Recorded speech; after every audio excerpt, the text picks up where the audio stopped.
Welcome to episode 5 of Alternate Realities, the podcast series where we literally look at alternate realities, different perspectives on life. My guest today is a British Army veteran. His name is Lonnie, otherwise known as Patrick Donoghue. He has given so much to this country in so many ways, but Lonnie's story has got many facets to it. It's not one-dimensional. The conversation today is quite a difficult one. If you're going to listen to it and you perhaps have PTSD or you consider that you might have PTSD, then I will give a trigger warning for it and say that it probably is a good idea to listen to it in chunks. But for many people, they will resonate in so many ways with the good, the bad, and the ugly of life. I thank Lonnie for sharing his story today. Some of the things we are going to be talking about are quite emotive subjects and not easy to listen to, and certainly not easy to discuss. The courage that he shows in this interview is immense, and I thank him for being on the show today. So a very warm welcome today to Patrick Donoghue, otherwise known as Lonnie, and I'm so pleased that he's agreed to come on the show and talk to us today because his life story is one that's got many, many ups and downs in it, but it's certainly an incredible one. So welcome, Lonnie. Hi.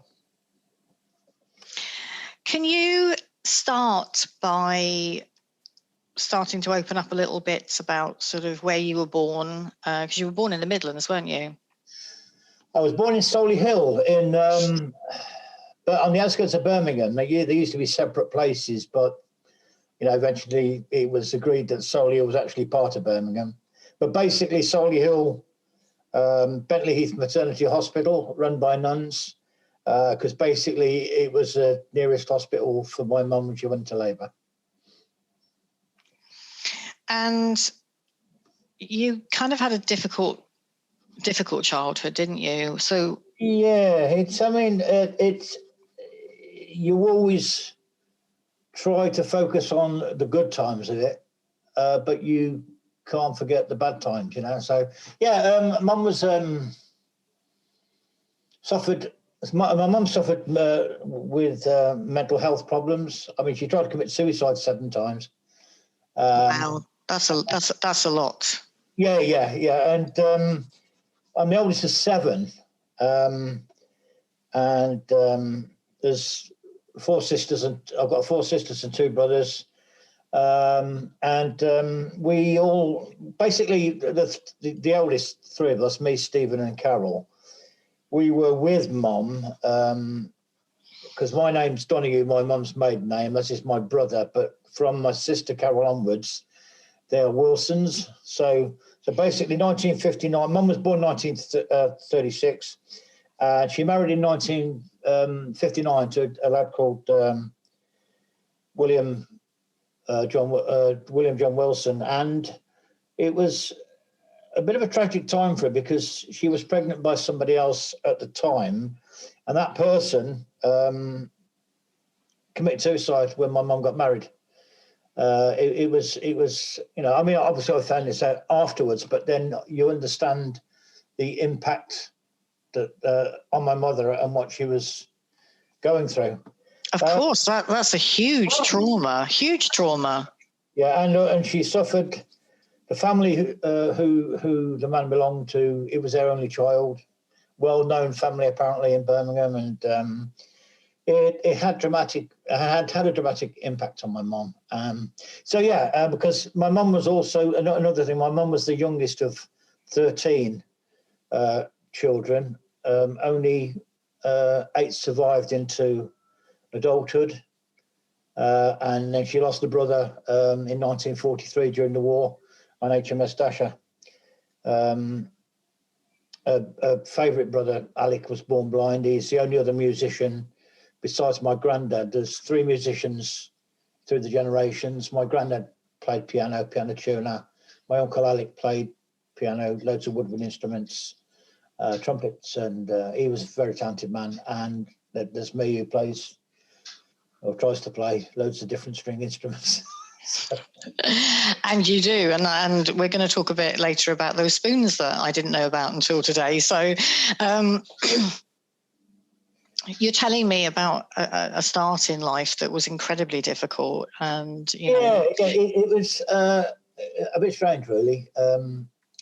We were living in a place called King's Heath, 23 Derwent Grove. I often, really strange, because you can go on Google Earth, I often sort of visit these places. You know, I mean, I have a photographic memory, which it's a wonderful thing sometimes, but it also has a downside to it, because, you know, there's, although you can picture the good things, you also picture the bad things. And they're the things I think, you know, I mean, people talk about, I can't remember the words are now, coping mechanisms, but my coping mechanism started very early, through, you know, you learn as a young child, to deal with trauma. It's sad, really, but you learn to deal with trauma. Then, you know, you move through life, and it's a very fine line, I think, between sort of being a really nasty person or being a really good person, you know. I really do that. Because at one stage I was in a children's home. In fact, I was in a halfway house as well. I got in trouble stealing cars. And I living with Jamaicans, West Indians, Pakistanis, and obviously white people, even an albino Jamaican, one of the nicest people I've ever met in my life. You see where you could be. It gives you the reality in life. You see where you are, you know. You see which side of that very fine line of good or bad. And then as you go on through life, you see that one of the kids in the home that I was in is doing life for armed robbery. Two of them committed suicide.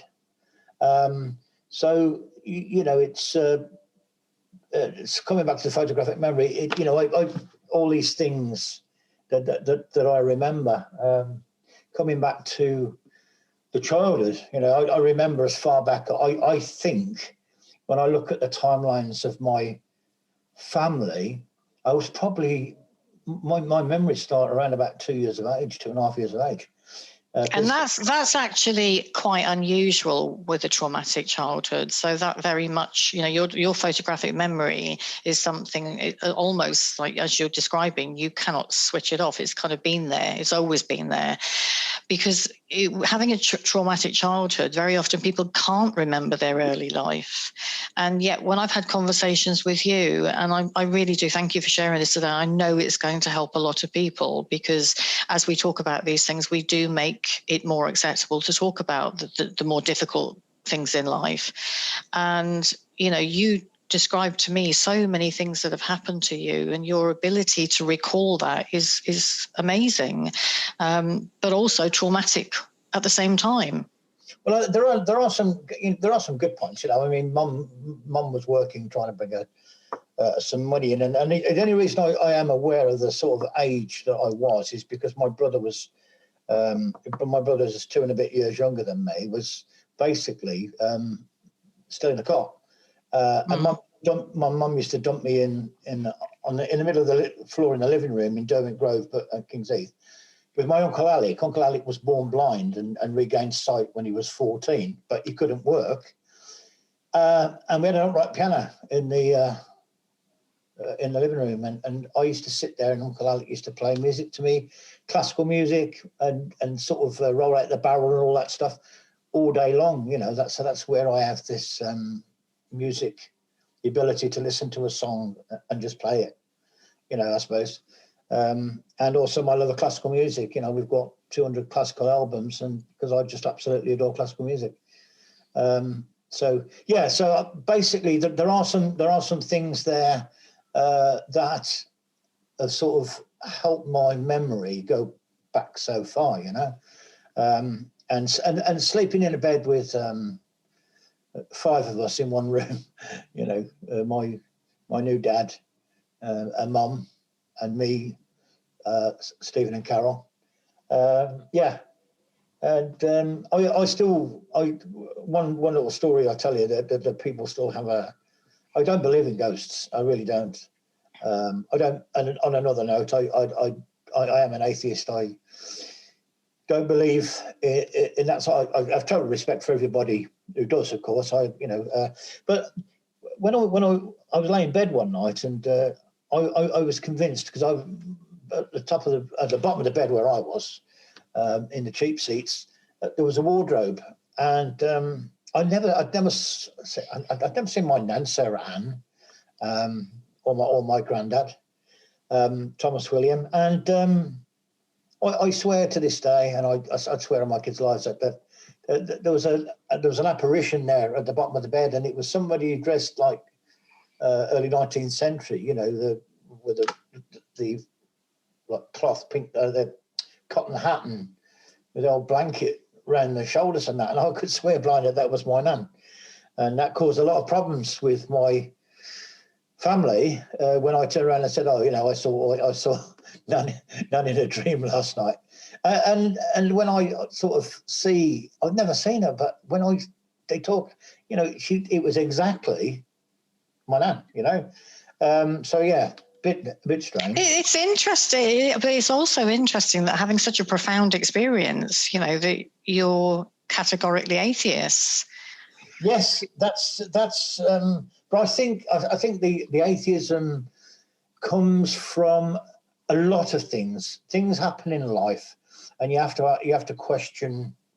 We know that religion's killed more people than war. So you have to question religion. If religion can kill so many people, how can it be a good thing? So I've been in Ireland, in Northern Ireland,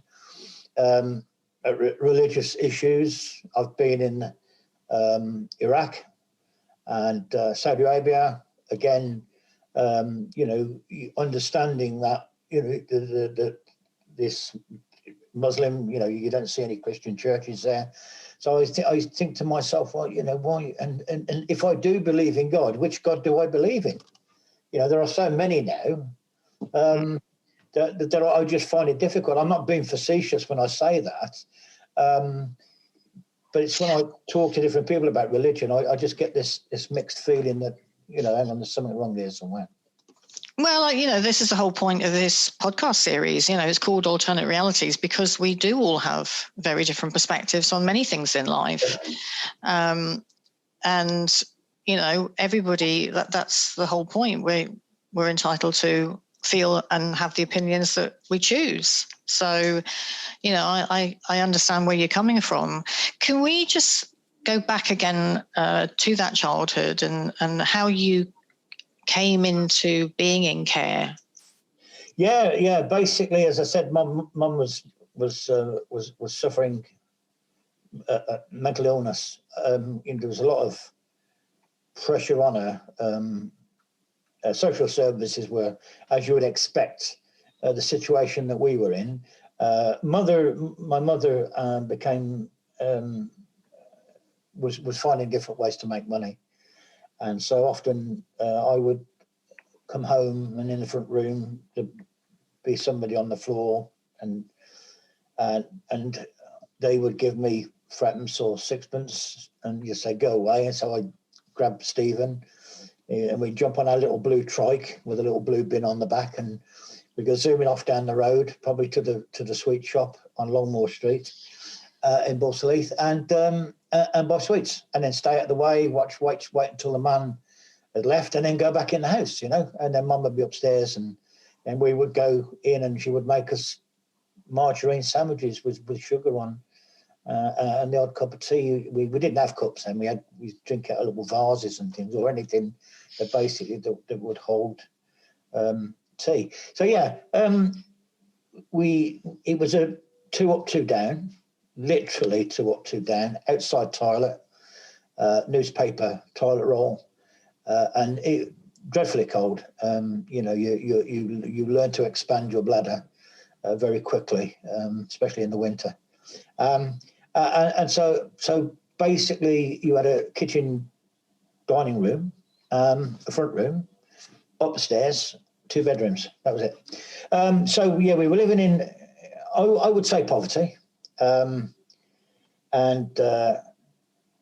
my mum was doing everything she could to get by, and obviously then she'd have a turn, and they would put her into All Saints Mental Hospital, and then me, Stephen, and Carol, we would go to the transit home at Acox Green, spend a couple of nights there. I always remember the semolina pudding with golden syrup, and when I smell golden syrup, my mind's just gone on back there. So yeah, and then Mum would get another chance, and Mr. Hawker, the social services worker, he lovely man with his green Morris 1000 Morris Traveller, would sort of chat to us, and and Mum would sort of nod her head and say yes and no in the right places, and then we'd carry on being a family again, but I said before that, if we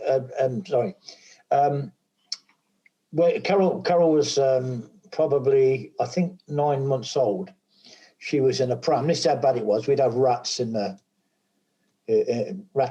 A rat would come in the house often, and there was a rat climbed up my sister's pram one day, and I basically pushed it off, and it ran off out the back. That's what the definition for me. That was the slum. Anyway, I came home one day.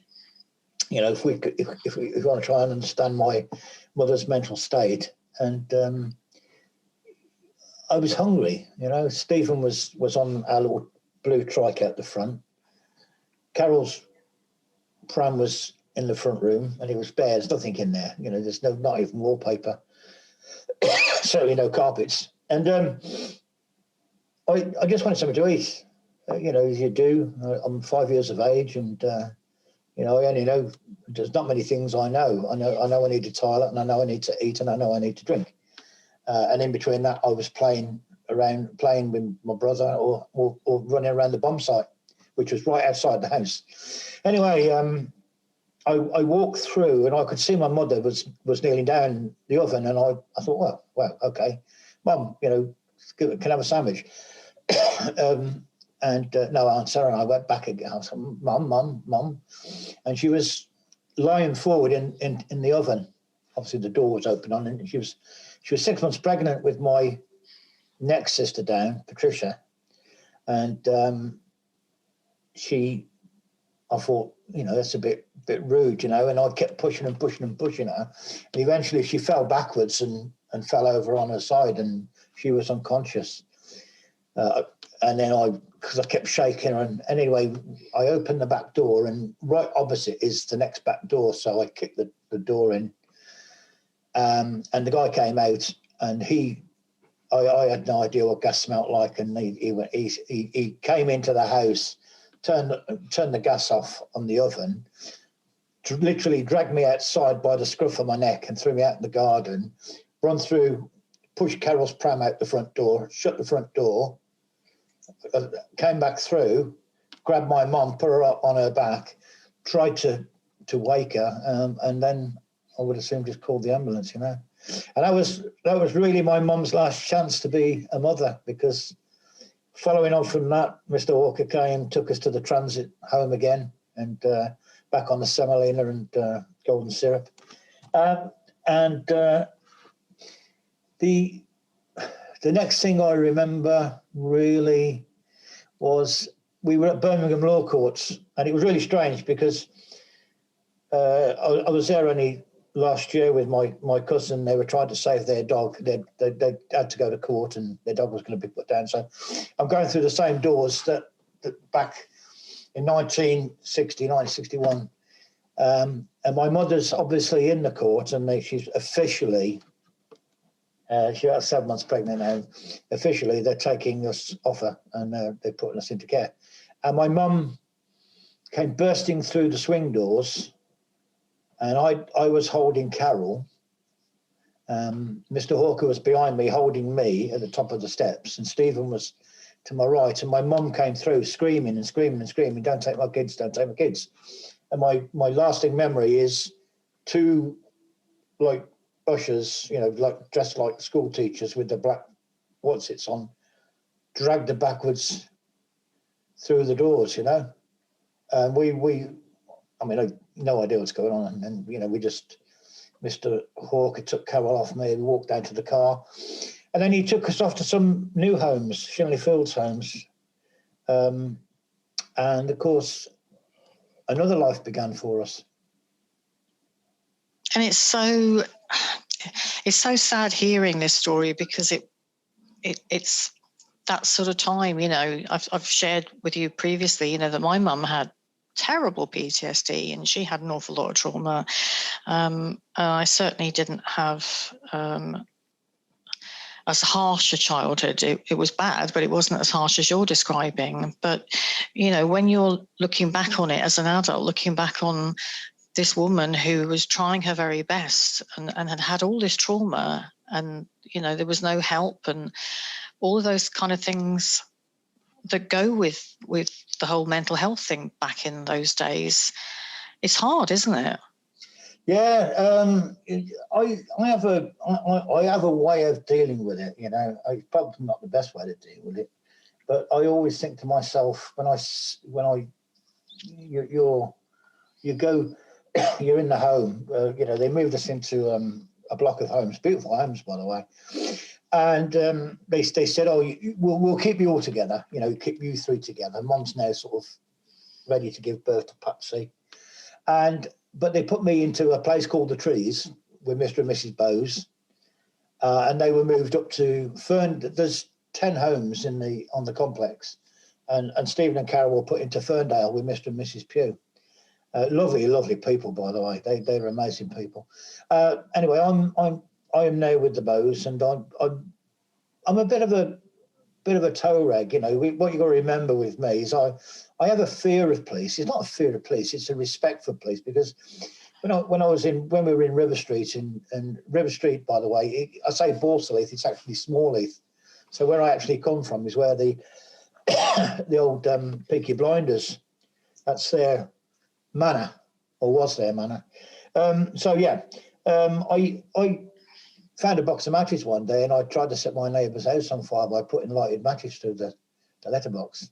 I was only 5. I had no idea of the dangers. And when that didn't work, I went up to a yard and climbed in the yard, and there was an MGC, I think it was, or MGB, but it was scrap, and I set fire to that with the matches. Anyway, I came out of there and I was walking down the road, quite sort of proud of myself because what I'd done, and a policeman came up behind me, and he literally sort of, and he says, "You been lighting fire, son?" And then I got quite lippy with him, and he didn't do that with coppers in those days, because he had these gloves on his belt, and he pulled the gloves out from his belt and smashed me around the face with them really hard.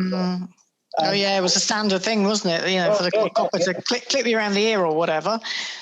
And you sort of, I thought, oops, you know, and of course, then, you know, you sort of think, oh God. So you become frightened of you know, they make a stamp, don't they? They, you know, indelible stamp on you. You know, you mess with the police and they're going to sort you out. So that's what I learned. You know, so. But anyway, we're in the children's home, and I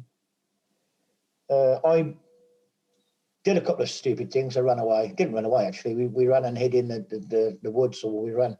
We had a lad called John Doody, caused absolute chaos with it. And going, as I say, I'm coming back to this thing, this mechanism, coping mechanism, you know.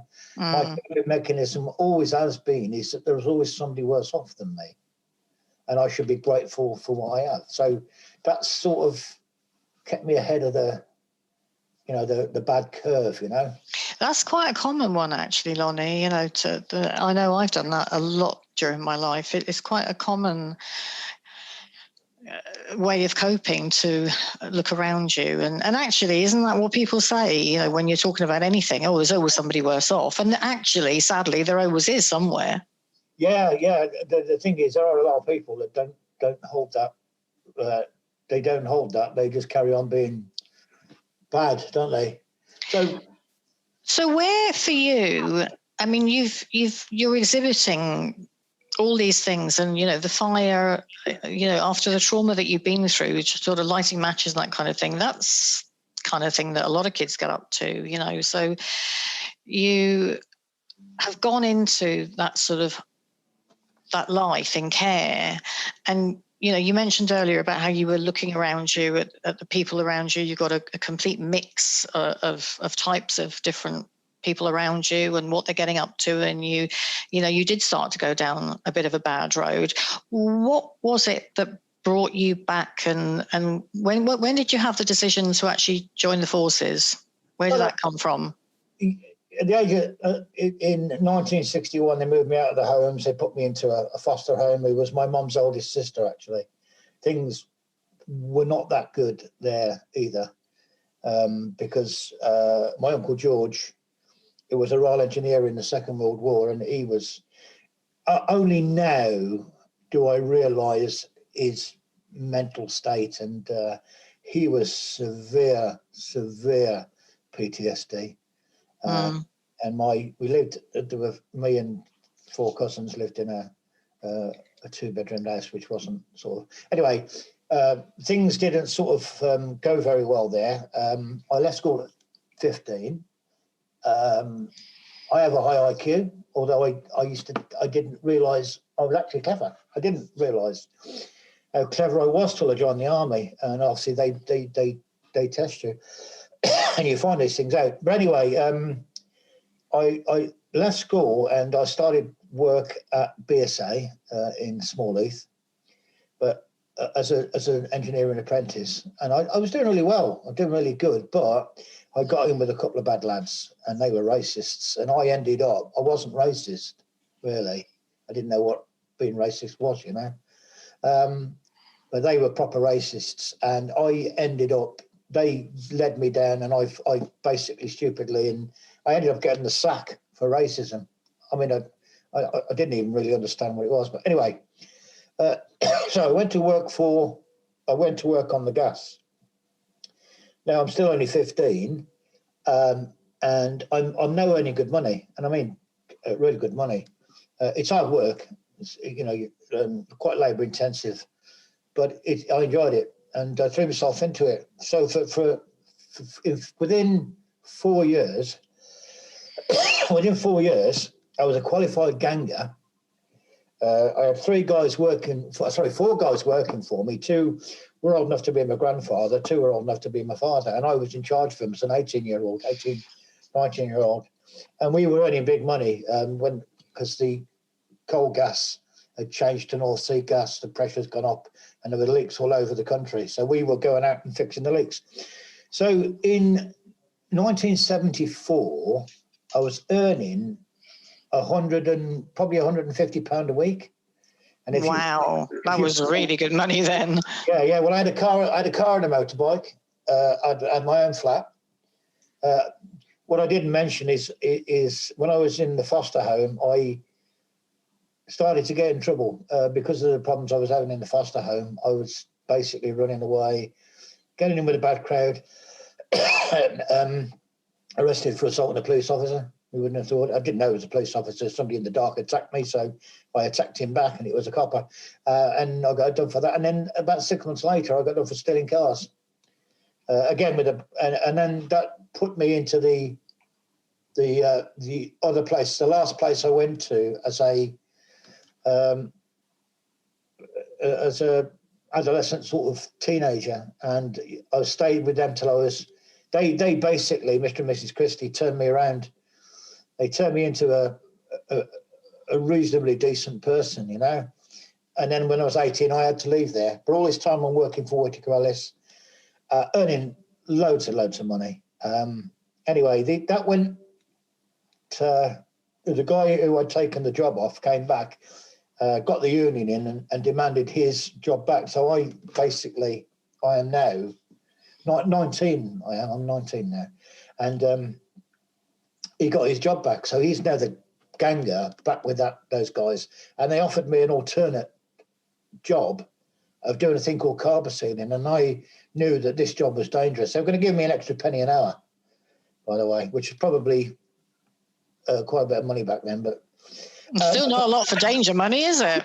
No, it's not. No, because I was aware that the cover sealing that they were doing was quite dangerous, and I honestly believed that it was deadly.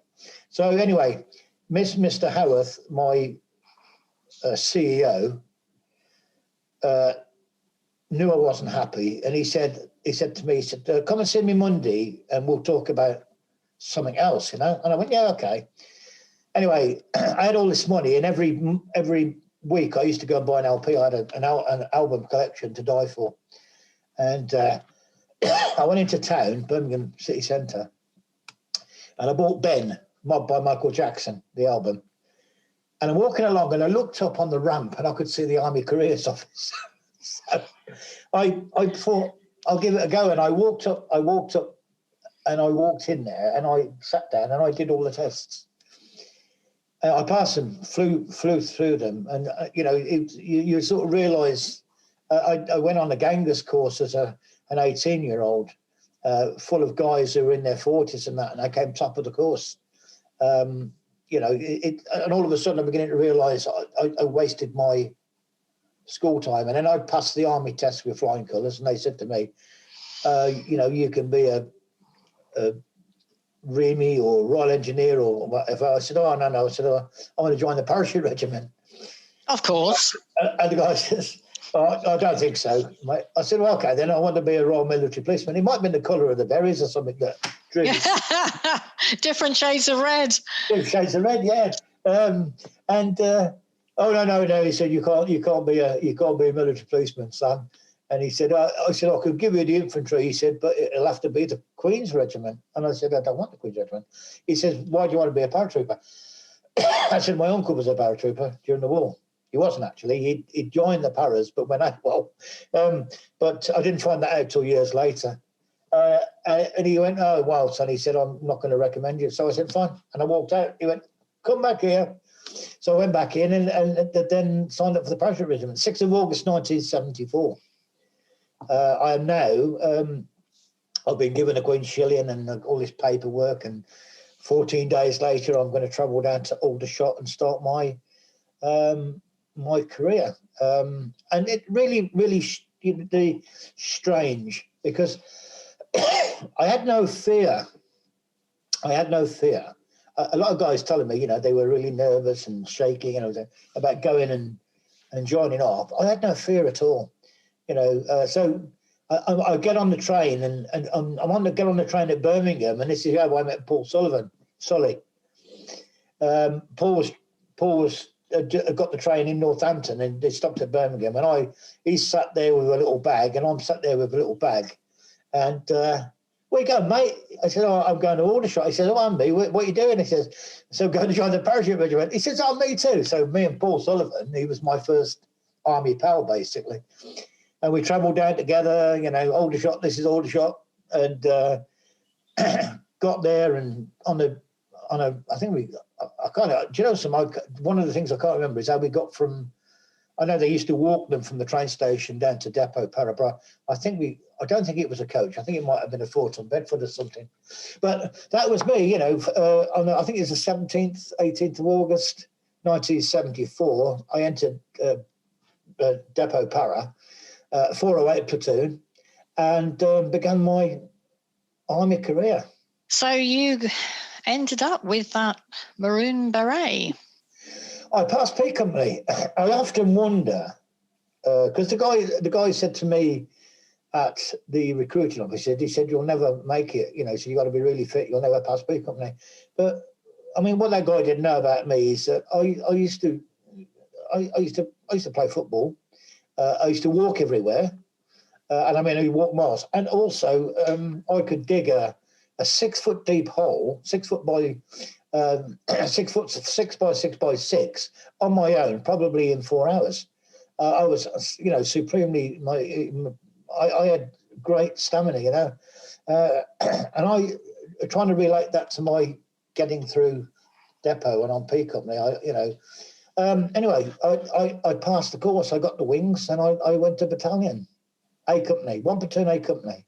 I think back in those days, there was that sort of fitness within, a lot of us. I mean, we did walk, we did cycle, we did those kind of things. But, with the job that you've done and digging and digging and digging and doing all that kind of thing, you've got that fitness side of it as well. So it doesn't surprise me. And having been on a few 10-milers with you, Lonnie, it's like, my goodness, can you slow down here? Like, we're trying to follow you. And, I'll be forever grateful for the help that you and Mo gave me, with all those 10-milers and plus, because you did tell me a porky one day and it ended up being about 12 and a half or something, didn't it?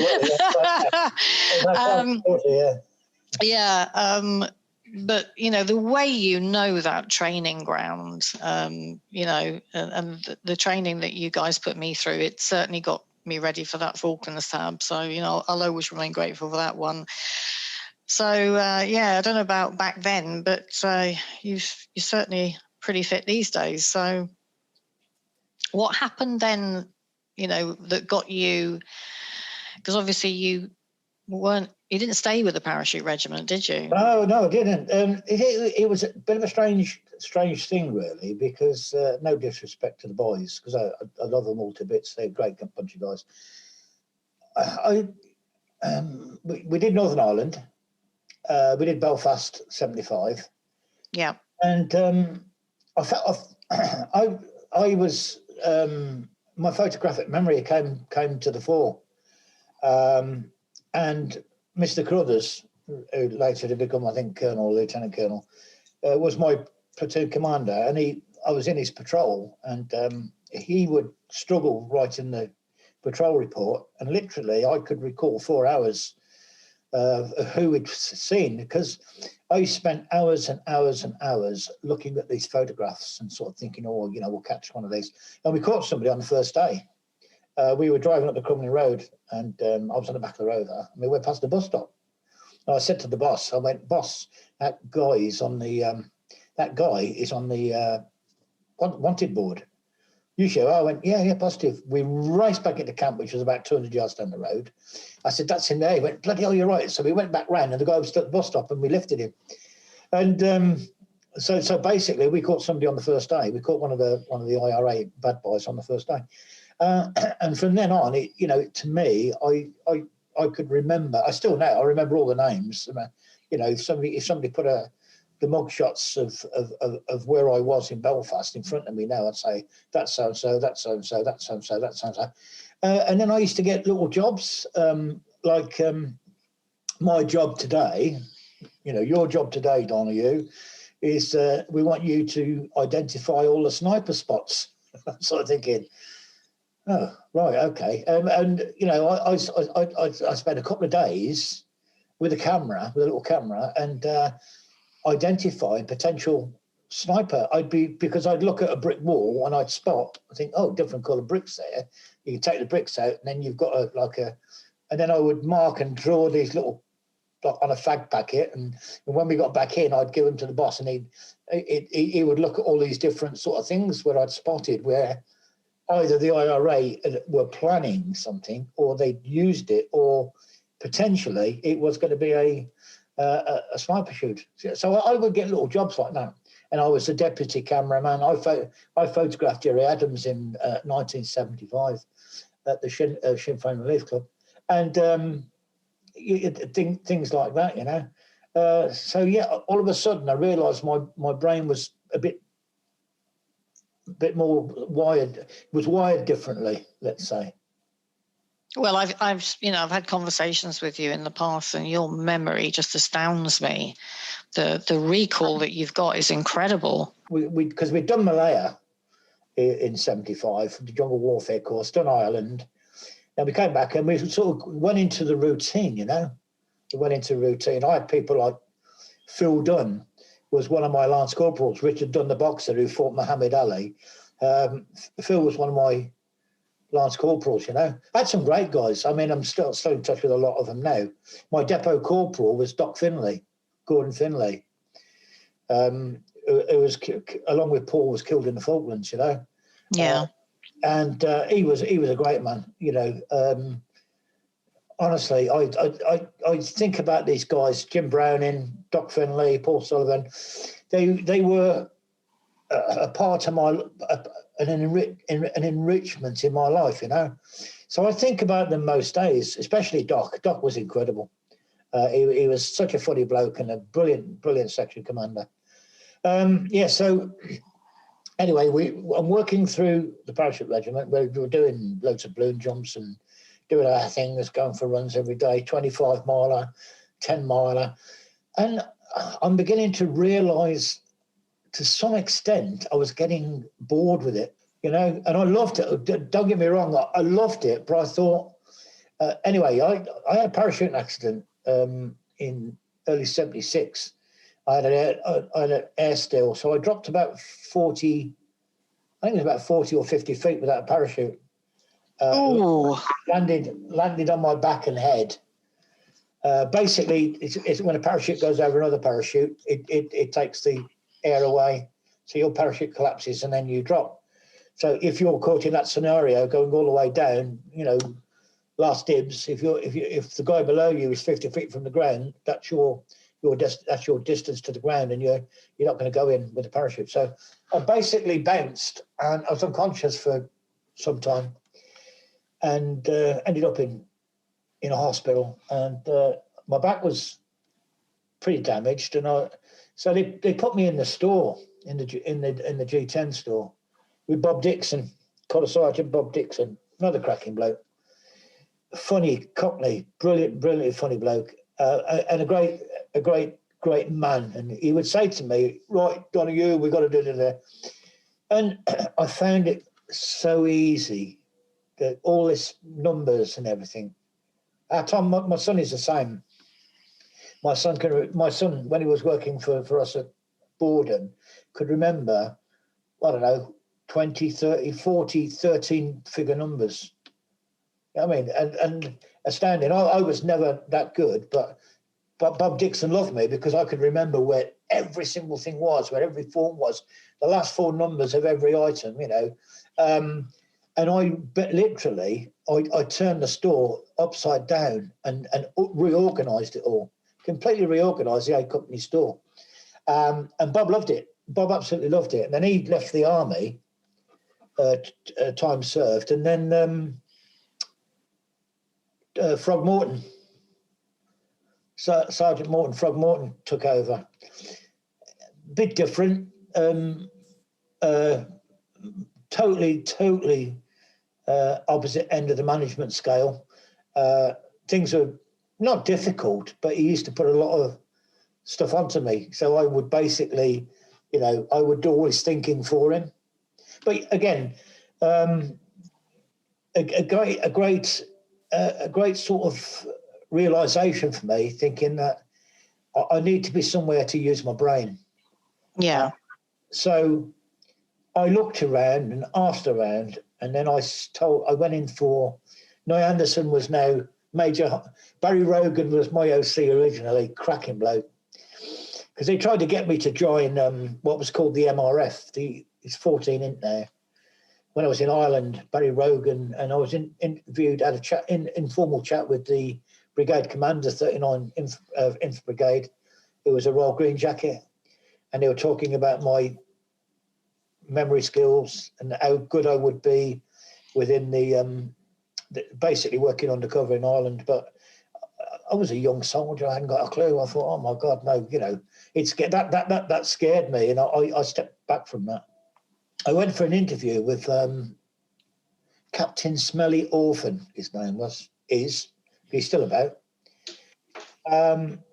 He was, I think, he might have been 2IC of the one Paralogistics Battalion, which is basically RCT, Royal Engineers, REME, the Guards Independent Company, who were the original pathfinders for the battalions, and they formed the one Paralogistics Battalion. So I went for an interview with Captain Smelly Orphan, and they said, "Oh yeah, you know." So next thing I know, about 6 months, 7 months later, I'm on my way to Borden. At the end of 76, and I'm on my way to Borden and starting a new life I didn't officially end my red beret or stop wearing my red beret until I think it was 7th of October 1977. So basically, I became a vehicle mechanic. And what I did find was when I did my basic vehicle mechanic, I averaged 85% through the course. Which how did it feel going from that kid that obviously hadn't had the education that they could have had to finding yourself in that situation where you're getting an average of 85% across all of it, you know, and you found that you've got this really sharp brain? Yeah, it depressed me a bit because I kept thinking back and because there were things I really enjoyed at school, but I was too busy being showing off, I suppose, or doing something stupid, you know. I excelled at rugby at school. I did really well at rugby, but nothing else.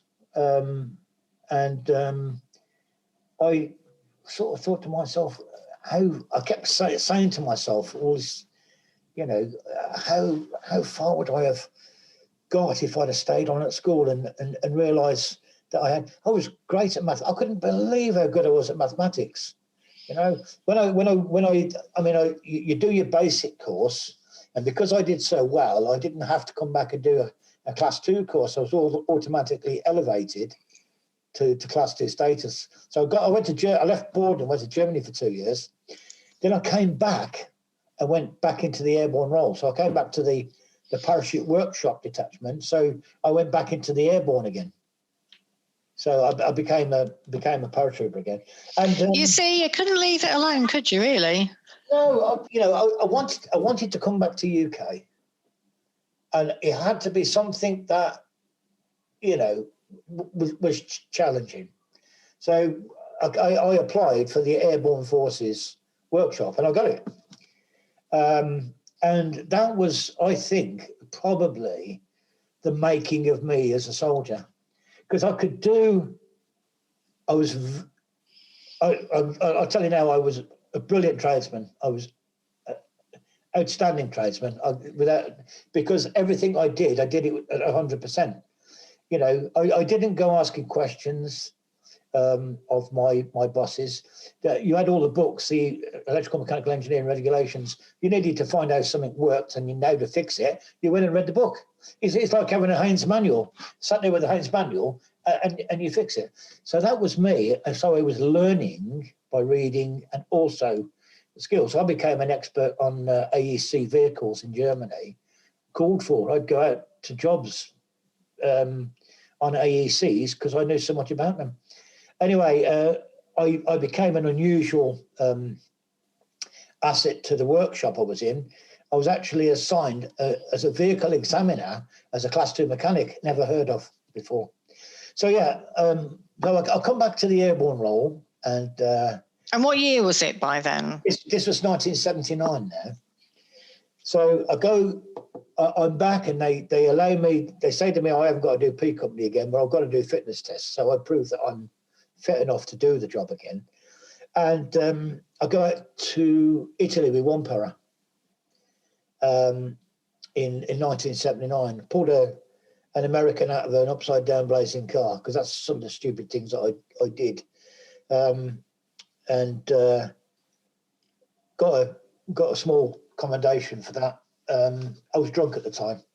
I probably would have done it sober, but I had to swing on the back of the car and kick, because the car was upside down and on fire. And I was swinging on the back of the car, kicked the back windscreen in. And eventually got it in and got a bloke who out. It was probably 5-6 stone heavier than me, but I got him out. So Italy, and then back out to Ireland again in 1980. I'm now my oldest boy was born 79, so I'm now a father as well. So I've got a lot of things, a lot of responsibilities. So I do Ireland, and then I go on my class 1 course. You have to do your class 1 course. To be a corporal in the REMA, you've got to be a class 1 tradesman. But I was actually promoted to corporal as a class 2 tradesman. That's how much faith they had in me. And it's a funny story. We haven't got time for it now, but it is quite hilarious about the course intake on the Wednesday, and then I only had one tape on the Wednesday, and then I got called in the workshop, promoted to corporal, turned up on the course the next day with 2 tapes on, and everybody nearly fell off the chairs. I applied to go to 2-2 SAS because I knew there was a posting coming up. So I applied for it, and the SAS said, "Yeah, we'll have you." But the SAS are these are very strange with dotting the I's and crossing the T's. They said, "Oh, he's an AMEC. An AMEC is a tank mechanic," but I'd only worked on tanks for a short time. I was a BMEC, but they wouldn't. So they said, "He needs to go and do the conversion course." Nobody ever done a conversion course. So they found the conversion course for me. Now, this is a real strange thing for me. It was 13 courses after my own Class 1 course. Exactly 13 courses after. I was the 13th person on the course, because you normally have a course of 12. The day I joined the course senior was killed that night in a car crash. And people say to me about the number 13. They say, "Oh, you're not religious and you're not this," but there is some little things at the back of your mind, when you synchronicities. Yeah, it was a bit. It was a bit weird, but I finished the course, passed it. I passed the BMEC conversion course in 90. I think it was 95%. And I scored 100% on one of the exams on my Class 1 course. I ended up with an average of 82% on my Class 1 course. So, again, you sort of realise that you're smarter than, I don't mean to be rude to any of my comrades, but smarter than the average soldier, Anyway, I am now a corporal, Class 1 mechanic, and the Falklands beckons, and 2nd of April, 1982, which we all know so well, was my 27th birthday. And it was a bit of a weird day because we were 3-field workshop and we became 10-field workshop that day. And Brigadier Tony Wilson, who was a brigade commander, airborne force, Aldershot, came down and we did a parade and this and that, and we officially became 10-field workshop. So we became 10-field workshop airborne detachment, or PWD, parachute workshop detachment, because our job was whenever the para-battalions deployed, our job was to deploy as a second-line support unit. So basically our job, they've got their own REME who do all the little fiddly jobs, but when they get engines or gearboxes or axles and that, we're there, or big welding jobs, we parachute in with them, and that's our job. We are their second-line support. I was the forward repair team commander for 2 para, which was a dream for me because every time I went out and exercised, everybody knew me and I knew them, So what happened in this, this massive thing where you got this day that's your 27th birthday, and you've got that day's been important in one way. What happened to the party and all the things that you were supposed to be celebrating that night? Crikey, yeah. We had we nip up Louisburg Barracks and we have a champagne lunch, and as you do, and loads of beer, loads of champagne, and all sorts of.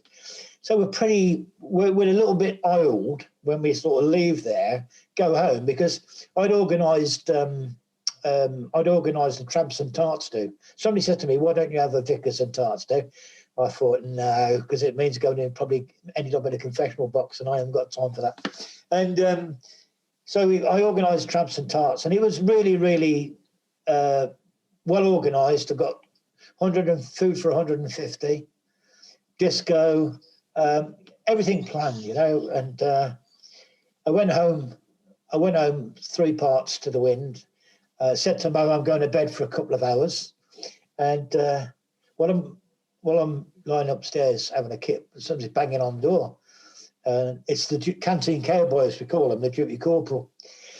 So Mo calls me downstairs, and this guy says to me, I think it was a guy called Fletch, cracking bloke, "You got to come into work, Ron, there's a war starting in the Falklands." And I was a bit, used a few expletives. I said, who on earth wants to invade Scotland? He went, oh, no, it's not in Scotland.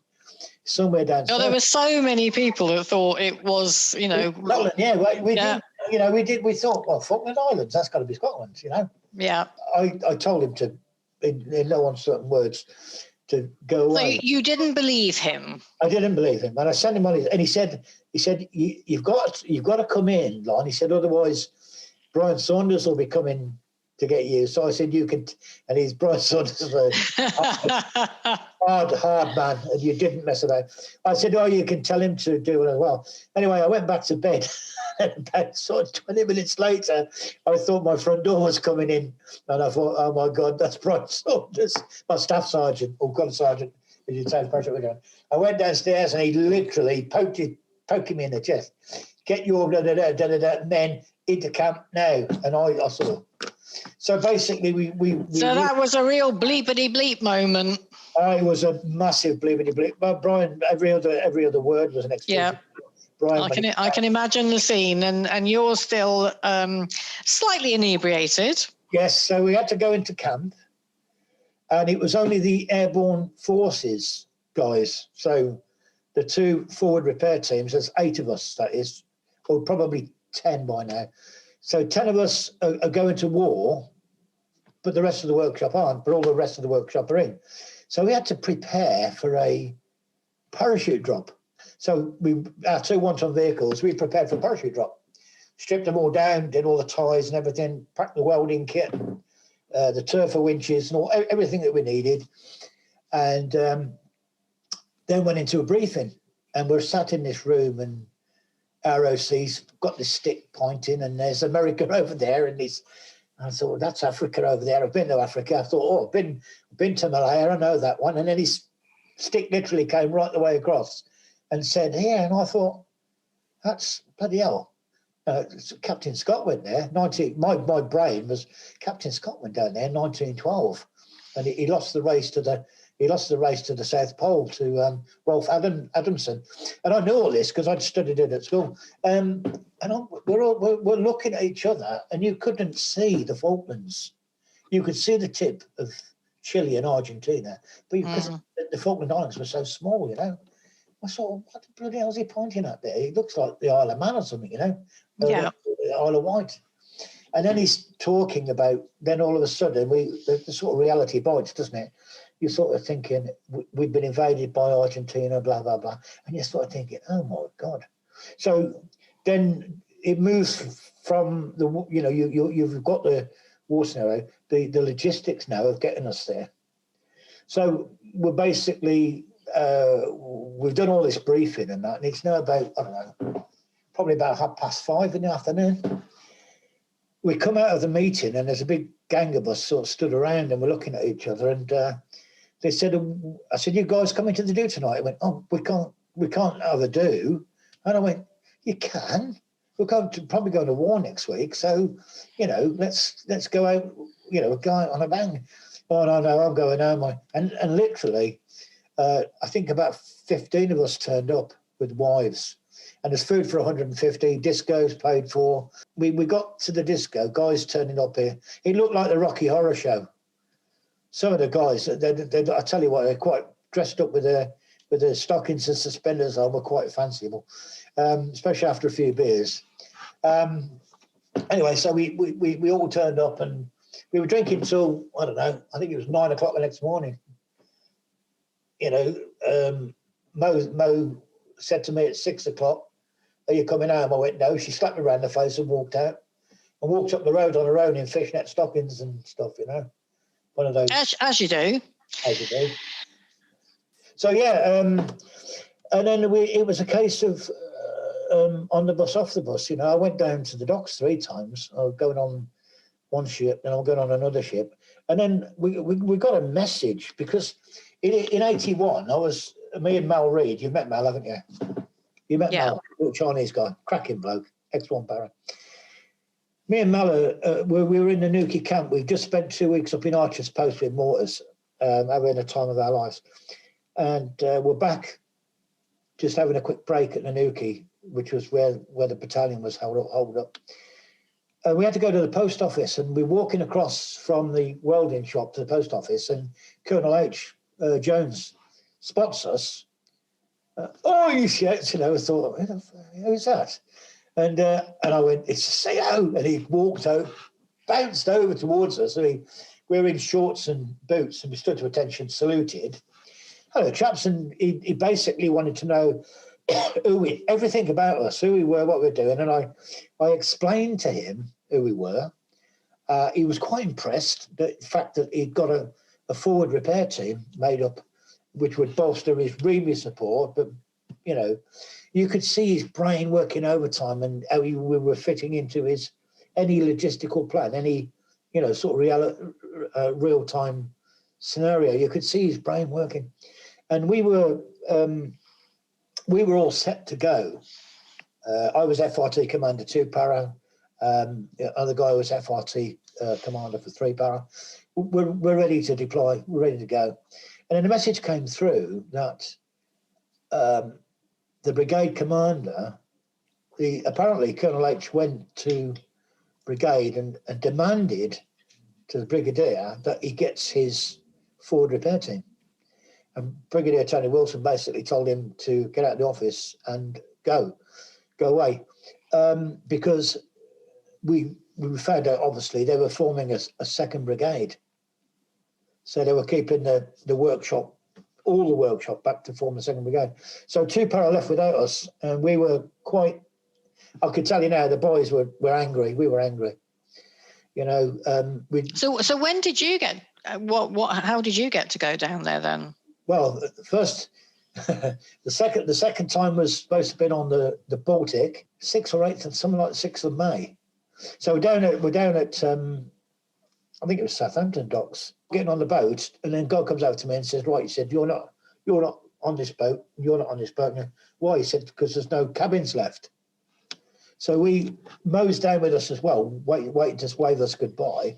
And so we're all back on the bus and back up to Borden again, Eventually left on the 12th of May on the QE2.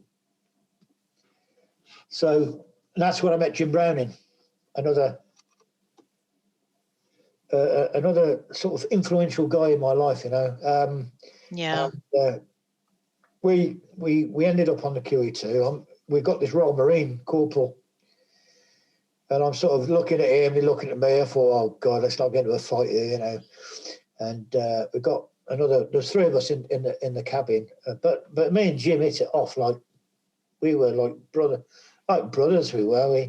And our job, I realised why he'd been brought in is because me and him, I'd been shooting at Corsam, which is like the REMI shoot, SEDSAM, which is everybody in South East District shoot, and Bisley. So I was a marksman. I was a crack shot, brilliant. I was brilliant with weapons because of my Para-Ridge training. So mine and Jim Browning's job was to train everybody, plus I think it was about 60 people, all the way down to the Falklands. Me and Jim trained everybody on weapons every day, inventing up ways we could teach them blindfolded, working with firing with different Arctic gloves. You got gloves where you haven't got a finger, trigger finger, and then you've got gloves where you've got one finger. We're training them to shoot strict weapons and shoot with all the different types of gear, and so we ended up in the Falklands and at St. Carlos. And when I left the boat, when they weighed my kit on the boat, it was 142 pound, and I only had to do 3 miles altogether. That was bad enough. I fell over twice and I couldn't move. I had to be lifted up. I'll never forget that. And then we had to spend on the side of Sussex Mountain, and as soon as you put the spade in the ground, the water's there. Yeah. And the temperature drops to goes from sort of like 8 or 9 degrees during the day, and it drops to -5, -7 at night, and ices up. But then Jim Browning gave me his Arctic sleeping bag because my chattering teeth were keeping him awake at night. And he said to me, it was the only way he could shut you up. It was, yeah.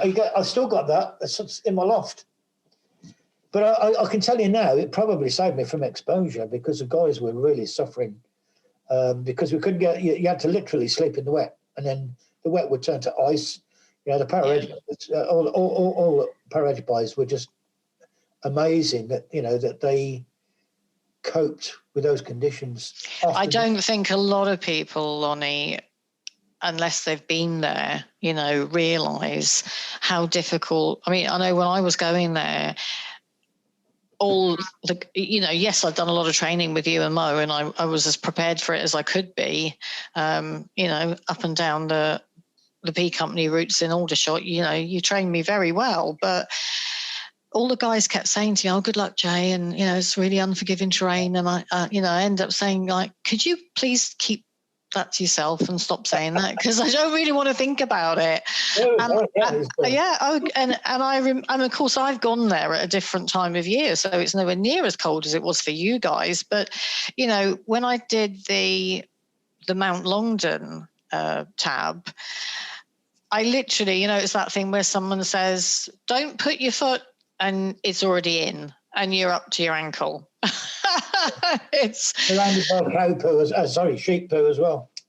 Well, yeah, but, you know, it's the water, and it's the and at that time of the year that you guys were there, it was their winter. It was terrible conditions, and, you know, if for people who don't know much about the Falklands and what you guys had to actually deal with, I feel they ought to make it part of the school. You know, much more part of a school training, because, you know, there were so many things that you had to contend with.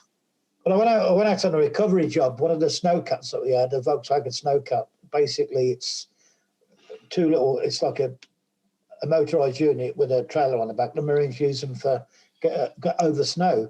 And one of them had broken down on Blue Beach, and I had to go and recover it. And I got down there, and I couldn't fix it. And within probably an hour, we were now 200 metres from the beach, and the water was about 3 foot deep. And it's about, I don't know, 8 o'clock at night. So I'm now looking up, I can just see the land in the moonlight, but we're literally out at sea. But I managed to fix it and managed to get us back, you know. And then when we got back, what was mud earlier was now absolutely, if you can imagine the way the mud mounds up and people driving through it and walking over it, rock solid. And this thing that we were in was literally just, frightening. Nearly tipped over about 3 times, you know. But yeah, terrible conditions. But yeah, so the Falklands, I'm also trained radio op, very, very good one as well. And I'd learnt Nuco. It was called Nuco, but eventually became Batco. And I learnt that, and I could do it in my sleep, you know. So I was a radio operator, and I was operating 3 frequencies. So the brigade maintenance area was one, the brigade admin area was another. So basically, we're linked to Red Beach, which is the main sort of headquarters. And I've got what they call a brigade admin area, brigade maintenance area, which is basically up to the A2 echelons. So basically where the QMs from each of the regiments sits, we're linked to them, because every time they want ammunition, our job is to organise the heliquest and get the Sea Kings to fly the ammunition forward to wherever the boys wanted it, you know. And then also we had a third net which linked us to the FIBA, the front forward edge of the battle area. So we knew what was going on. And it was an emergency sort of network as well, you know, in case anything happened, then we would have a link. So yeah, our job was basically to keep the ammunition and supplies running forward, you know. And you also had an interesting job come the end of the war, you know, when... Well, I did, yeah. There are a couple of jobs. There are 2 or 3 jobs that spring to mind. The first one was when Galahad got hit, and we saw, although we didn't see it, we saw the aircraft going in, and we knew that they did obviously spotted something, and we'd worked out what they'd hit, and then you could see the smoke. And that night, or that evening, my boss, Alistair Ball, Major Ball, he said, can you get a motorbike? And I went, yeah. He said, right. He said, I need you to go to these locations. So basically, Welsh Guards, Scots Guards, 2 para, 3 para. They're A2 echelons where all the QM and QM staff are. He said, I need you to find me 300 body bags. And I was like, because at the time when Galahad got hit, they didn't know the number of casualties and when with Tristram and Galahad, what the total casualty state would be. So basically, I went to all the different echelons that night and organised, got a count up of 300 body bags, came back with the boss and said, right, 2 para have got this many, 3 para Welsh Guards have got this many, and so on and so on, and gave them a list of where all the body bags were in case we needed. And thankfully, there was not that many needed. I think it was 52. And then my next job the following day was organise a food stop. So basically, I then had to go to all the A2 echelons again, try and get as much spare clothing as possible, parkas and boots and stuff.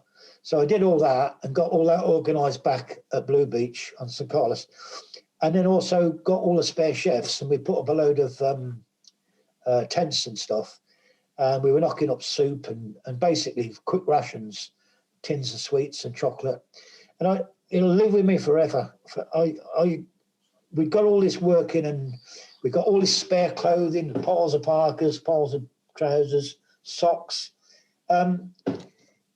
And I could hear this noise, and I looked over, and the First World War photos of the blind leading the blind, you've got all the battle casualties. They've got their hands on each other's shoulders, and they're walking in a line. I think you've probably seen the photographs. Yeah, I have. Well, 170 Welsh Guards and attached arms came in, and it looked like that. All of them, most of them without weapons, without webbing, without bergens, literally, and some of them still soaking wet. And we fed them through all our different tents, and we got them we fitted them with dry clothing and stuff. And then I had to go. I had to go back on Stag, so I'm back on Radio Stag, and took a break. I walked around the back. We had like this room at the back where you could just sit in quiet.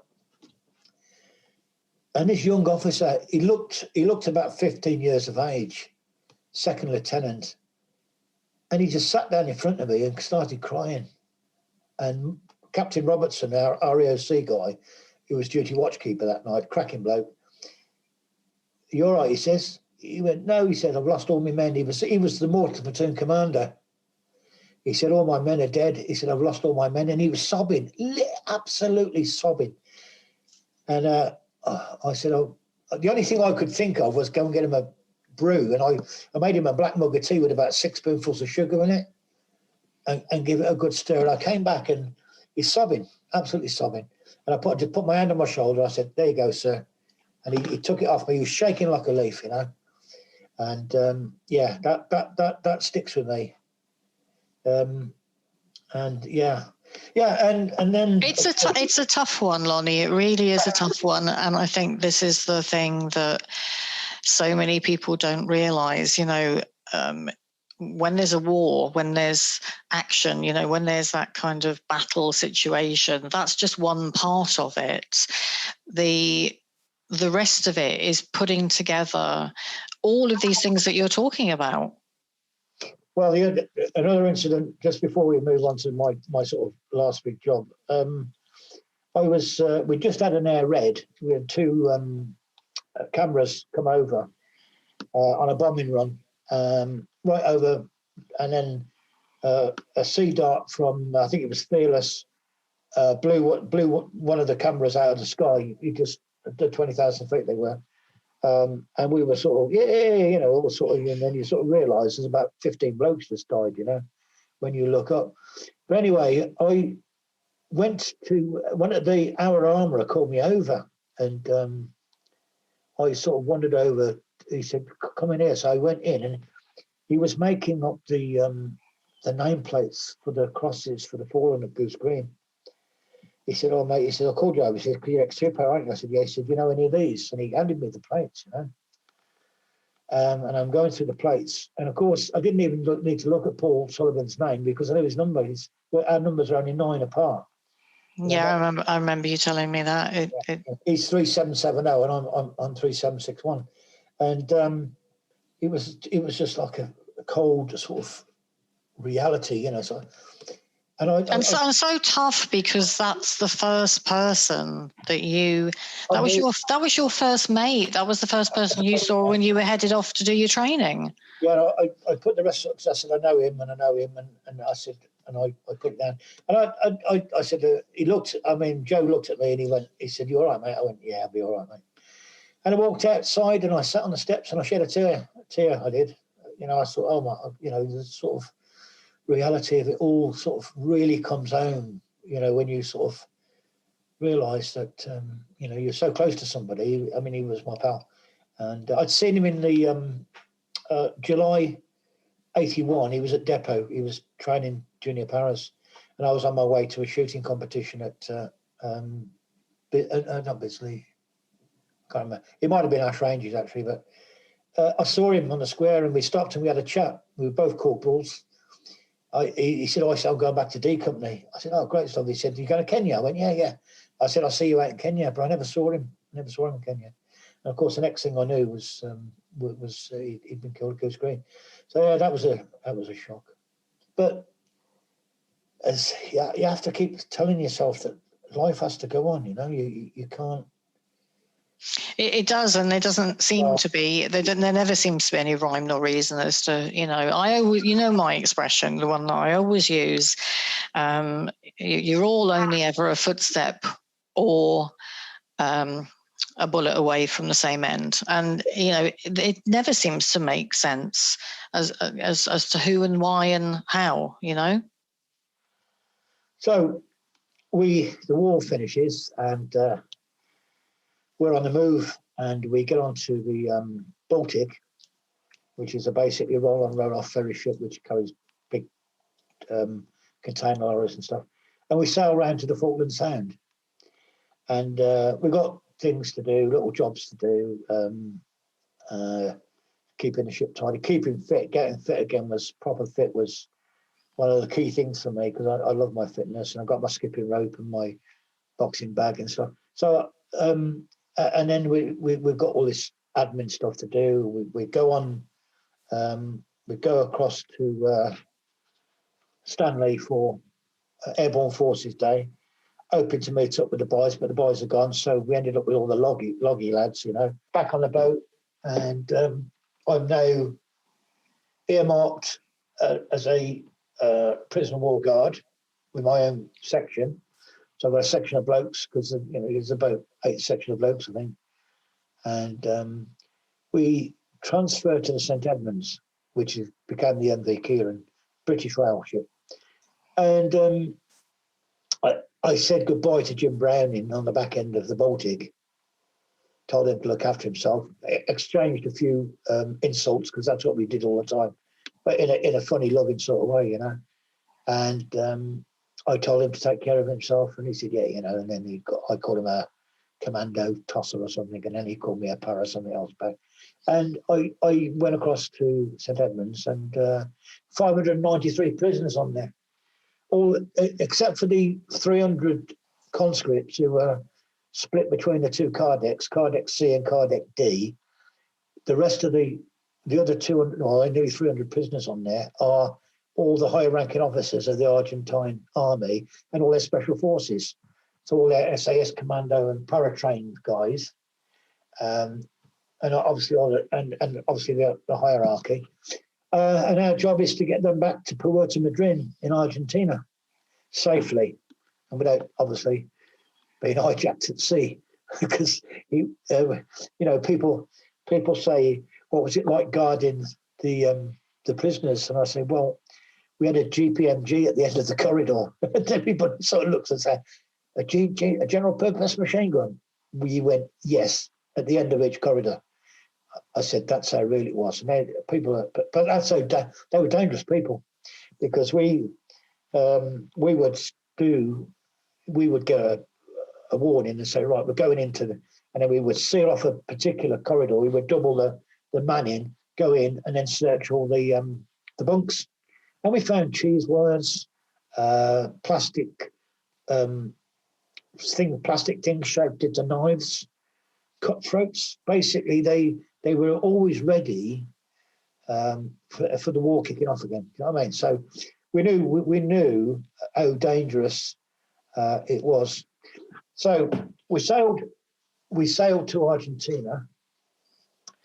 On an aside, I made friends with the ship's engineer and got us trips down, and we'd go into the base of the ship and we'd go and watch, basically, literally, where the prop shaft goes out and drives the fans at the back of the boat. We'd go down and look at all that. I had my banjo. I stripped my banjo down and took it down with me in a suitcase. And I'd play music to Pete, the senior engineer, and he would give us free beer every night. We'd empty his fridge every night, and then we'd go back the next night, it'd be full again.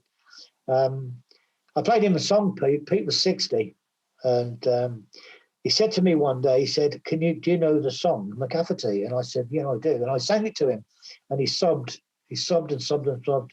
He hadn't heard that song since his granddad sung it to him back in 19 whatever.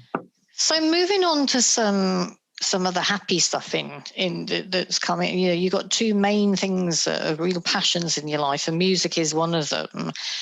When did you start playing the banjo then? If you're playing it down the Falklands, when did you start playing?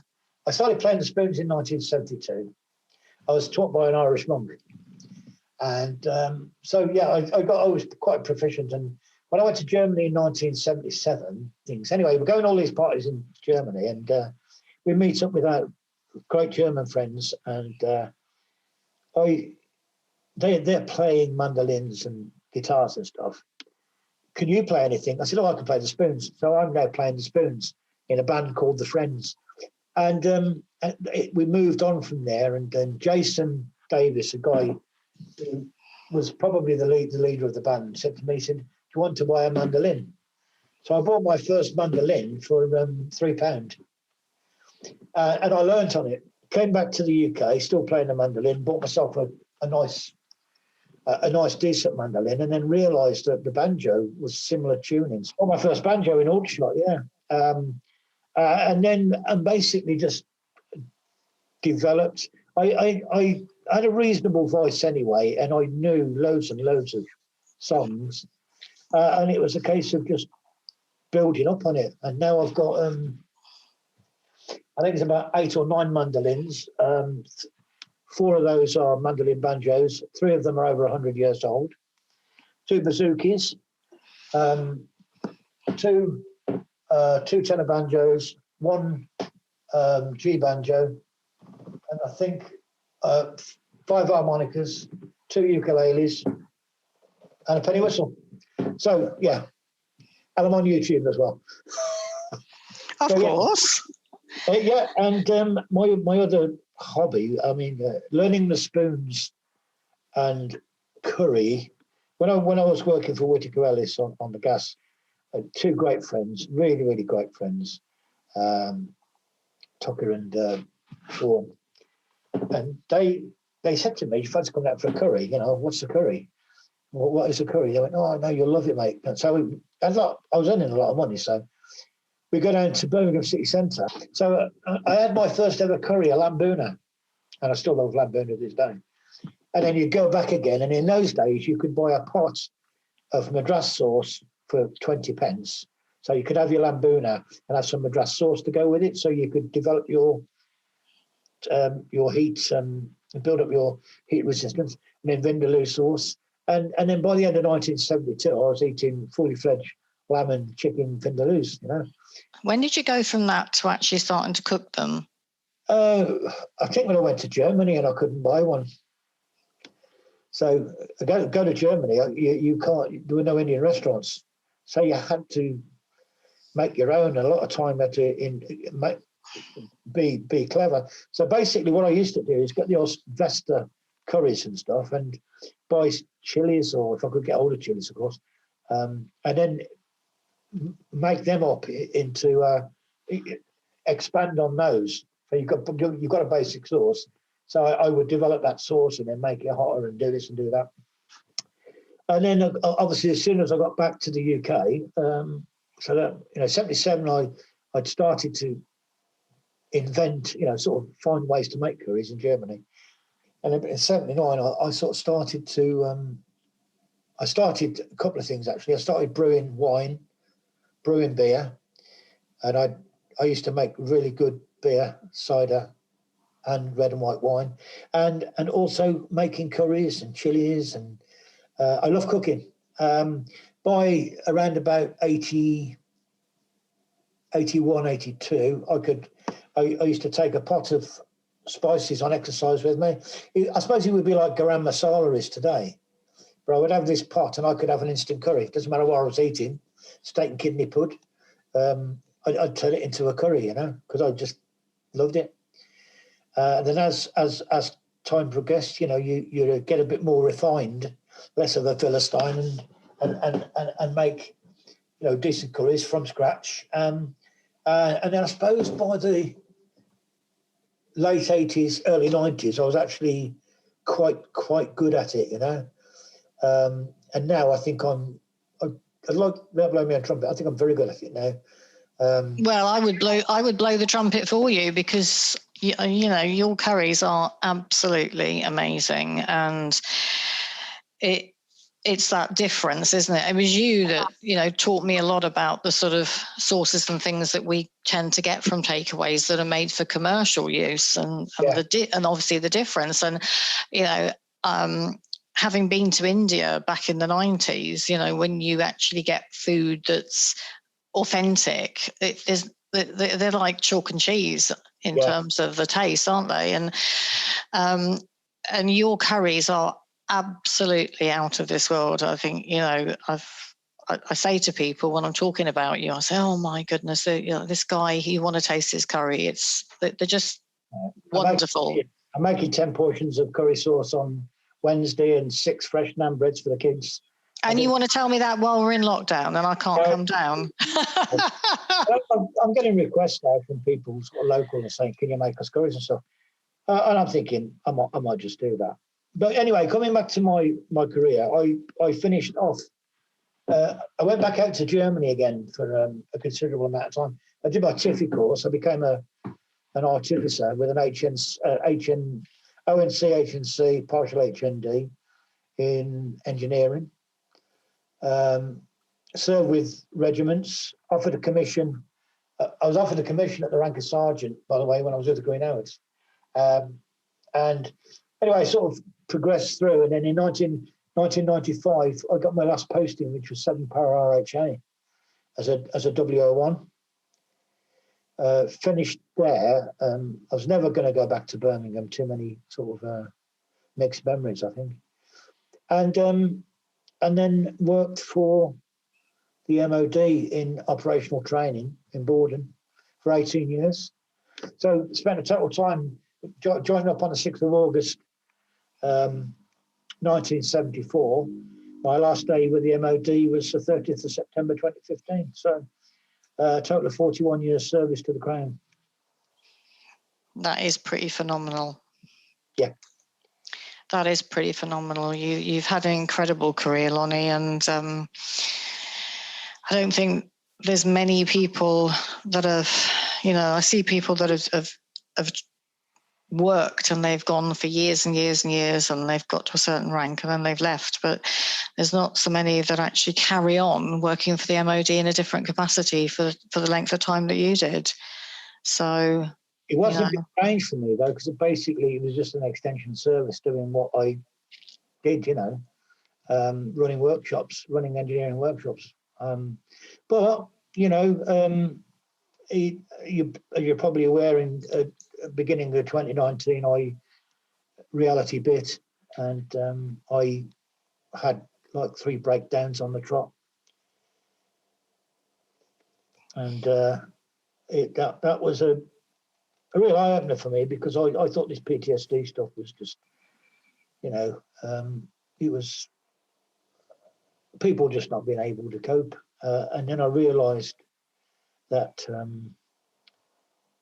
it's deeper than PTSD. Is deeper. You can't do anything about it because you've got depression, you've got anxiety, and when the anxiety meets the depression, bang, it knocks you down. And I was going without sleep for nearly 4 days, was the longest. And you know something? I didn't want to sleep. I didn't feel tired.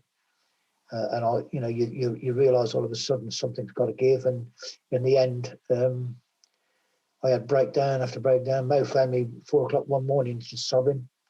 I wanted to run out the door. I wanted to run out the front door, but I didn't know why, and I didn't want to run out the front door. So there was a little trigger in there saying, "I know you want to do this, but you don't want to do it." Yeah. This sort of and it's a sort of case of taking stock of what's going on, and sort of making it. It's fight or flight, isn't it? Many a time I wanted to run out. Many a time I wanted to run out and find a bus and just throw myself at it, and then everything would go away. And but although I thought about suicide, I don't think I ever really contemplated it. Although the CBT, congenital brain therapy, whatever they call it, seemed to think that every time I filled my online form on, or if you fill an online electric form, and they go back and they say, "Oh, I see you're bored of suicidal again," and I'm sort of thinking, well, where they got their math from, I don't know, but I didn't feel. They'd say, "Are you thinking about suicide?" I say, I think about suicide every day.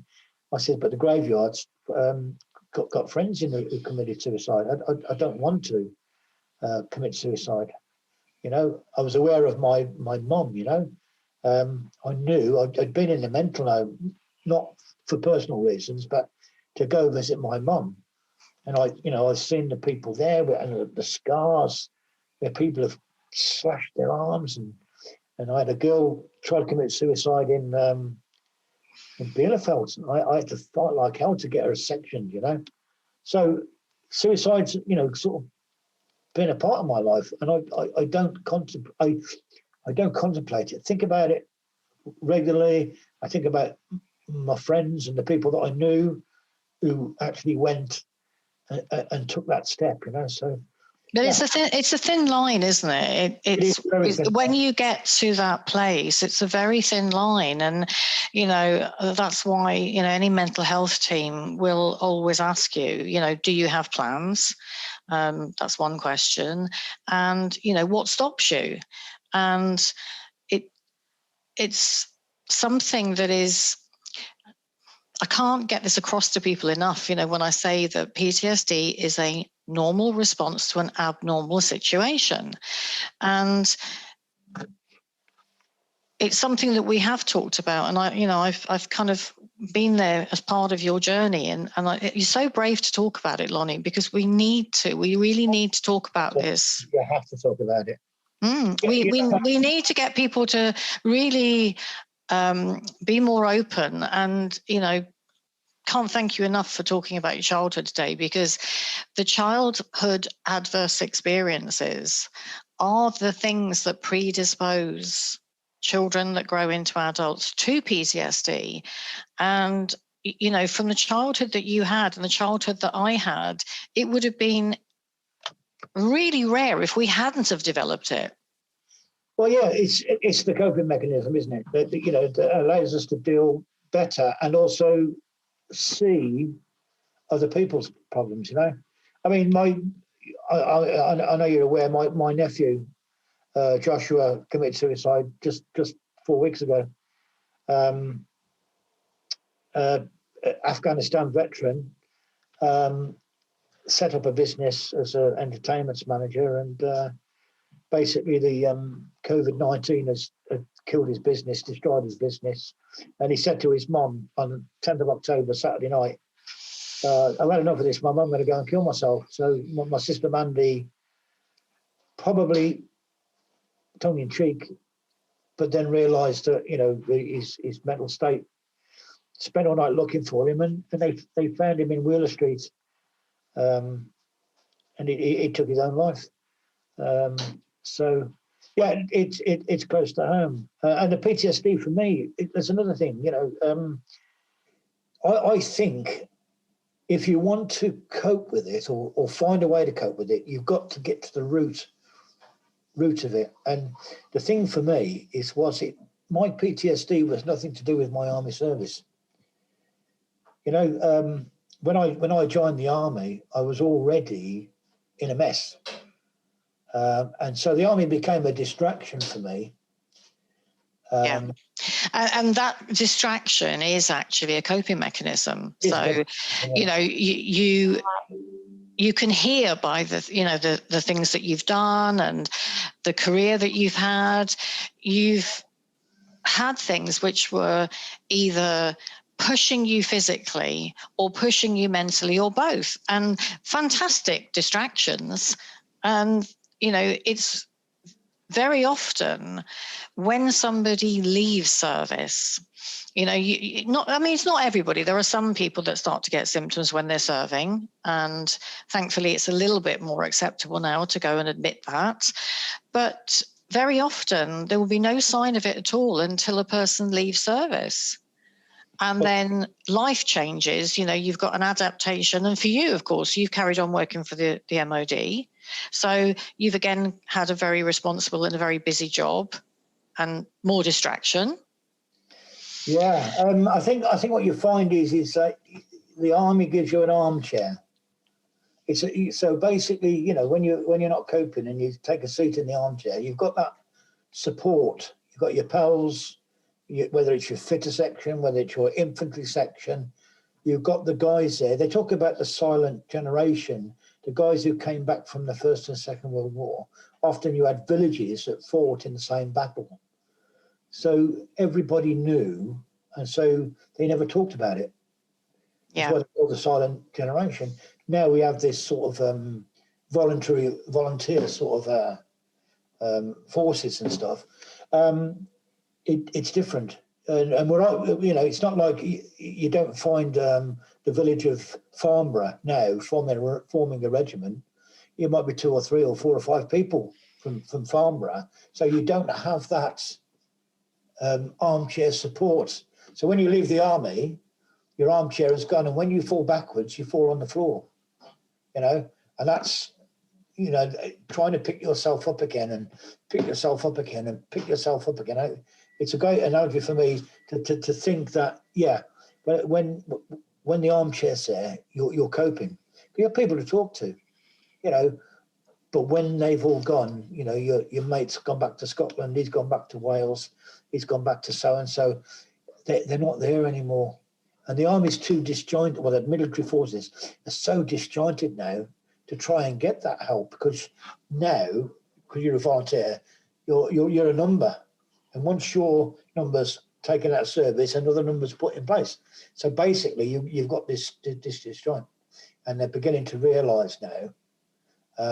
We have, I think it's a 20 to 30 year cycle, PTSD with service. So we have a tsunami of mental health issues facing us for the guys from the second Iraq War and from the Afghanistan, you know. We do, and I hear it more and more and more, and that's why, you know, I've been doing the podcasts the way I've been doing them, and as you know, I'm very open and I give talks on PTSD, and it is really getting that message out there. You've said something that's key in what you've said today, in that your PTSD didn't start when you were in the army, and it always starts with some kind of childhood trauma. Yeah. And all of these adverse childhood experiences, they set us up for certain things later on. And the more we have, the more likely we are, obviously, to have PTSD. And then, of course, you go on to what I was diagnosed with last year, complex PTSD. Yeah. And, you know, so, you know, you and I kind of really went through it last year. And all we can do is to just be really open and honest about it. And the more we talk about it, and the more we make it okay to talk about, and the more people do take it seriously, and the better mental health services get, then I'm hoping, maybe not in my lifetime, who knows, but I'm hoping that there will come a time when it won't just be that you walk into a careers office and you take a few tests to see whether you're suitable for, you know, the fitness, or whether you're suitable, you know, as you said, you know, competency, all those kind of things, that there will be a much more deeper psychological testing, so that, you know, if you are accepted, then the services that you get before and after you leave Yeah. will be available to you, because you've proved that you had one hell of a childhood. You couldn't really much have had a worse start than you did, but you've made and you've carved an incredible career out for yourself within the armed services. Yeah. But by the same token, they then owe you for all of the things that you've given. And, it's afterwards, after people leave and you haven't got that armchair. And that's a really great way of describing it. You haven't got that comfort. And yeah, you guys, I know, I kind of see it a lot, that you are there, very much there. The veterans are very much there for each other, and the Falklands vets are very much there for each other. But that's not enough. No, definitely not. And there is a disconnect with civilian psychologists as well. The disconnect being is that they work with family issues all the time. They don't understand the complex mind of the guy who's had the family life and then been through probably another trauma, and the original issue may be buried under that military trauma, if that makes sense. Oh, totally. Because at the end of the day, your military, whatever you're in, and you've described it in more than one way today, because you started off, doing your training at Para, Reg, and then you went on to something else, and then you've kind of ended up sort of meeting guys and got that friendship with Jim Browning on the way down to the Falklands. So whatever environment you're in and posting that you're in, whether you stay with your regiment or not, it's like a little mini family. Yeah. Wherever you are, and you have a closeness and you have a brotherhood that I will, to the day I die, I will always admire it, because it's so strong and so bonded. And it's just a different family life. Yeah. And when you leave that and you go into Civvy Street, then obviously you've got your own little family if you're married, and you've got your own children, you've got that unit, but it's harder to keep the family life. It's a bit like having family in Australia. You're not going to see them all the time, are you? You might see them a couple of times a year at reunions and stuff. And so there is a complexity to it that does need a different type of support. It does. I think you need somebody who understands. They basically need to peel the layers away of that military service. Peel the layers away, because the root to most of this PTSD lies deeper than most people realise. For me, I find out after doing RTT, or rapid transitional therapy, that my PTSD was nothing to do with my armed service. And I'm sort of thinking, and everybody's sort of saying, really? I went, yeah, It was my childhood, and the things people, like you say, it could be anything from a car accident, falling down the stairs, something that basically put you in fear of your life, let's say. Well, yeah, but it's also for the fact that the brain is not fully formed, and so if you have one or more of these adverse childhood experiences when your brain is forming, and you've had some huge ones, finding your mum the way that you did, and some of the things that have happened along the way, your brain is not developed, and it doesn't develop fully until approximately the age 25 in men and age 21 in women, by which time, some guys have done 6 or 7 years, if they started in boy service, already serving. Yeah. So sometimes it is, you've probably found that out. I mean, my guess, if I put my therapist head on, is that you probably found that out to be the case. It's got nothing to do with that service, because you were maybe that bit older when you joined up, weren't you? Well, I was 19, yeah. But it comes down to this rapid transitional therapy. What it does, it strips away your reservations. The reservations about talking about your life. There are reservations, aren't there? You don't want people to know about your mother doing this or your dad doing that. So, but what RTT does, it hypnotizes you, puts you completely at ease, and then basically, they regress me to the age of 11, and then they also regressed me to when I was being born, which was quite weird. But it also, I must say though, it has highlighted other things in my life. It's brought other things to light in my life, you know. So, but it shows they've now focused my abusers, you know, have floated away down a river. I was treading water, and I was being told, "Can you see your abusers floating away in the river? Can you see them floating out of sight?" And then I came out, and I thought it was an amazing sense of relief. And why I didn't do it 20 years ago, I'll never know. Well, did you know about it 20 years ago? No, you don't, do you? But you sort of wish that it could have happened 20 years ago, you know. And also, did you know that you had that problem 20 years ago when you were busy with all these distractions? Well, you've got you know, because you've got this brilliant coping mechanism, because you've had it for 50 years, haven't you? You've had it over 50 years, this coping mechanism. So you've got so many little boxes that you wouldn't know which one's open to see where your PTSD started. It's somebody else. You can't fix yourself. Somebody has to fix you. Yeah. So, and once you accept that, because I tried to fix myself, and the psychologist from RTT realised, she said to me, she said, "You've been trying to fix yourself." And I went, "Yeah." She said, "You can't, because I don't know which box that contains the you know, there's thousands of boxes in my brain, you know, compartmentalised, and some of those boxes have got the triggers that set off my PTSD." Exactly, and it is, especially when you've had the sort of childhood that you and I have had, where you've had to look after yourself. That's you know, you haven't been nurtured and looked after. Don't you find that part of accepting that treatment and accepting the help is actually accepting somebody finally helping you, because you're so determined and used to doing it all on your own anyway? Yeah. So basically, the RTT person found the right boxes, and and that's fantastic. So now that you're on that lovely healing road, are we going to see a book out of you now? I keep getting badgered now. I mean, I've got so many funny.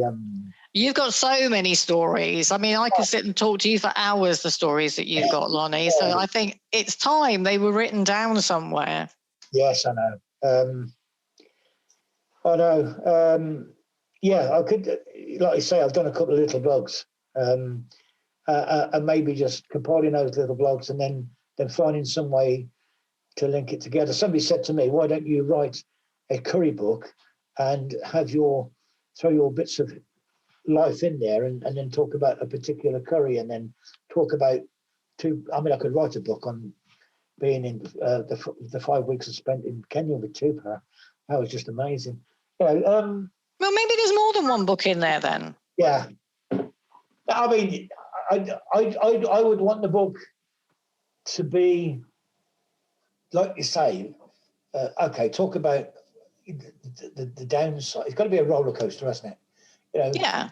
It's got to be, you know, and talk about the depressing things, but the things that sort of brought you down, but then all of a sudden say, "Oh, and Kenya, 1981, da da da da da da," funny stuff.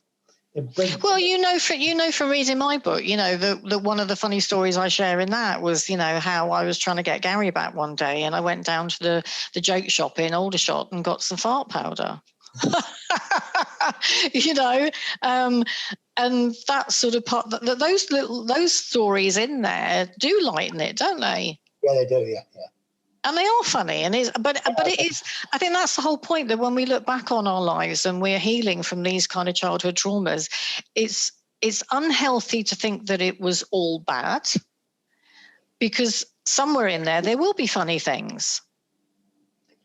No, I always, you know, I love the stories.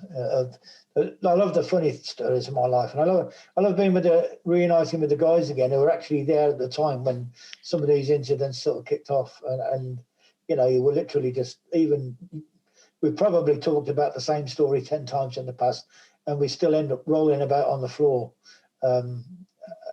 about the incident. You know what I mean? They're just so funny. Well, I'm hoping that there's going to be a book in the not too distant future, and I really thank you for being with me today. It's been an incredible conversation, and I'm sure that the honesty and the depth of the things that you've shared today is going to really help a lot of people. So thank you so much, Lonnie. That's okay, mate. That concludes episode 5 of Alternate Realities. A huge thank you to Lonnie for sharing his story today. I'm sure that people listening will find his story deeply inspirational. Alternate Realities is a podcast series about people who are seemingly living very ordinary lives, and yet they are really rather quite extraordinary. When Lonnie was a young child, he went through some horrific times. He had a choice. He came to a crossroads in his life where he knew that he was probably not on a good road. And with a little bit of help from other people and decisions that he made for himself, he has carved out an incredible life for himself, where he's also given so much to his country. He certainly has a lot to be proud of. There are many things that are going on at the moment with research into so many things surrounding trauma. Look out for more podcasts coming soon, where we'll be bringing you more stories from really, really inspirational people that I am so honored to be able to have a conversation with. Thanks for listening, guys.